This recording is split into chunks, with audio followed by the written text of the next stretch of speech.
What's up guys, Mark here and welcome back to the channel. I know it's been a bit. I didn't upload a video last week and that's primarily because it was my birthday. And during the celebration relaxation, I didn't prepare any content for YouTube. But it's cool though because I was still working on videos. In fact, the video I was working on that week kind of led to the topic of this video, which is to teach you guys how to speed ramp on Adobe Premiere. See, with each video I make, I try to find a new aspect or like a new element to editing that I want to implement in the video that I'm making. So I have a friend who was a barber and I asked him if I could make him a promotional video with intention to implement speed ramping into his video. And through the process, I learned so much about it. I figured it would be really good to show you guys, that way you'll be able to speed ramp your videos as well. Now, if you guys don't know what speed ramping is, it's pretty much changing the speed of a video clip without hard cuts. I know that's kind of hard to imagine, so let's go ahead and jump into Premiere and I'll show you guys exactly what I'm talking about. Before we jump into that though, forewarning, you can see my PC right here, or if you haven't seen my PC build, I'll link in one of the cards up in the corner. My PC is an open build, so whenever I start up Premiere, it tends to sound like a jet engine. Just warning you guys ahead of time, if you hear it in the background, I apologize. I'll try my best to edit in post,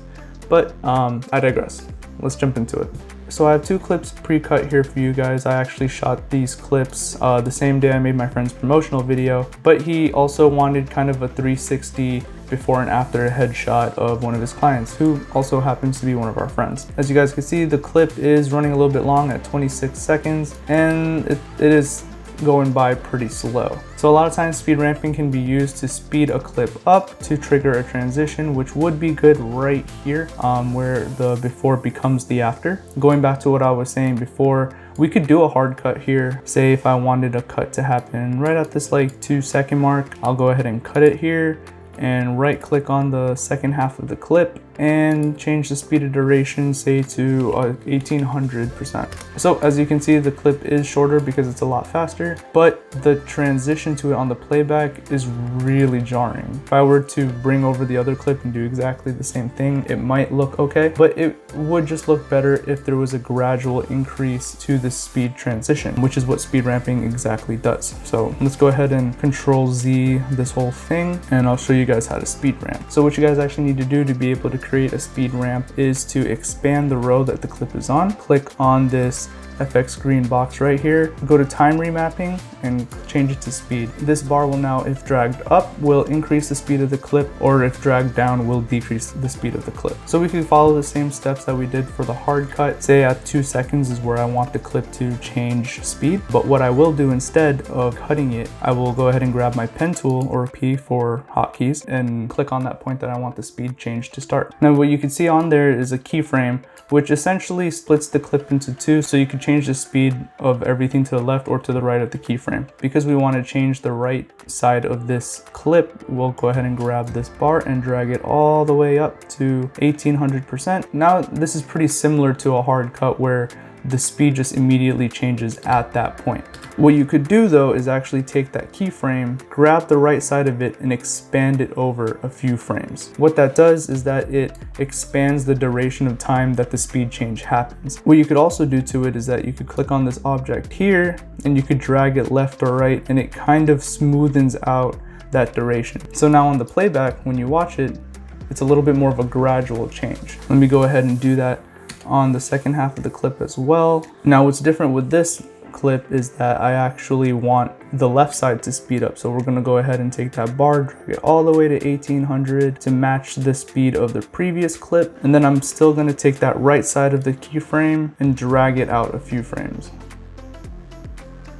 Now side note, the right side of the keyframe expands the duration, the left side of the keyframe kind of changes when it happens. Because this is kind of ending too early, I kind of want to end it when he's a little bit more front facing. I'm going to go ahead and grab this left side of the keyframe and drag it out a little bit more. As you can see, it does change the duration of it. So, you know, just play around with it, get a feel of where you want it to look, how you want it to look, and hopefully by the end of it, we get something like that. I might even go as far as to throw in a default transition here via cross dissolve so it's a little bit more smoother. There we go.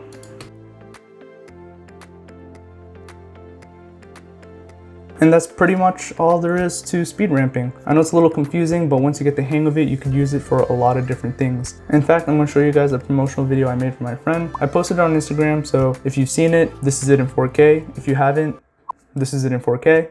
And you can kind of see the different ways I used speed ramping, whether it was to trigger transition like we did here, or whether it was to emphasize a specific part of the video. Hope you guys like it.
Alright, there you have it guys. Let me know what you think about the video down in the comment section below. I'll make sure to put my friend's social media in the description box, or I'll probably have it on screen somewhere. But that's all the time I have today. Let me know if you guys have any other questions about speed ramping or even just about Adobe Premiere in general. And as always, go ahead and like the video if you like this kind of content. If you want to learn more about making videos or cool techie stuff too, go ahead and subscribe to the channel. I got a lot more things planned out, so make sure you turn those post notifications on. That way you guys know when I post the next video.